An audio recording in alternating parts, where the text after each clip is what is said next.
So you find yourself getting into intense arguments with your young person frequently, and sometimes saying things you end up regretting. So what can you do? Let's see if we can help. So there's this story a mom shared with me a couple of days ago where she said she had this instant where she and her daughter went into some very serious argument over some missing lesson notes that they couldn't find. And just in a matter of minutes, things went from initial conversations into people screaming and the daughter raising her voice and things getting very heated up. And at some point in the conversation, she said, "All right, let's take a break and come back later." And just while she was saying that, the daughter stormed into her room and slammed the door. And she struggled to help hold herself back.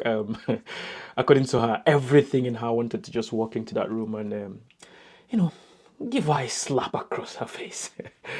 But for some reason, she was able to control herself and she went downstairs, made a cup of coffee for herself, and just sat down there and was just breathing and trying to calm down. And not quite 20 minutes after that, the daughter came back downstairs, a lot calmer, and said she's sorry for acting the way she did, that she was under a lot of pressure. And just there and then they had the same conversation, but this time a bit calmer, because mom obviously was also a bit calmer.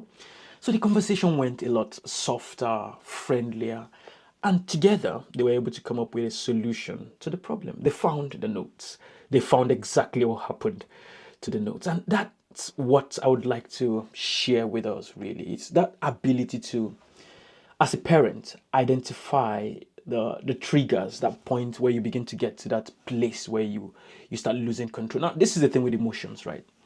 It starts here and it just starts changing gear and just going up and going up and going up. And at some point in that escalation, you're going to lose absolute control of what you're doing. And that's the point where you start saying and doing things you end up regretting. So being able to identify those triggers and saying, now it's time to de-escalate, is one of the most important tools you can use and one of the most important lessons you can teach your young person. And I emphasize that aspect of teaching because you're not just showing them what to do, you are teaching them tools that they would take and apply in life. Because being able to know that point where you break, take a break.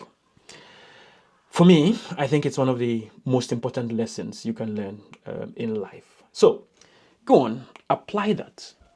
And remember, you're not just solving the problem at that point, you're teaching your young person how to solve similar problems in life.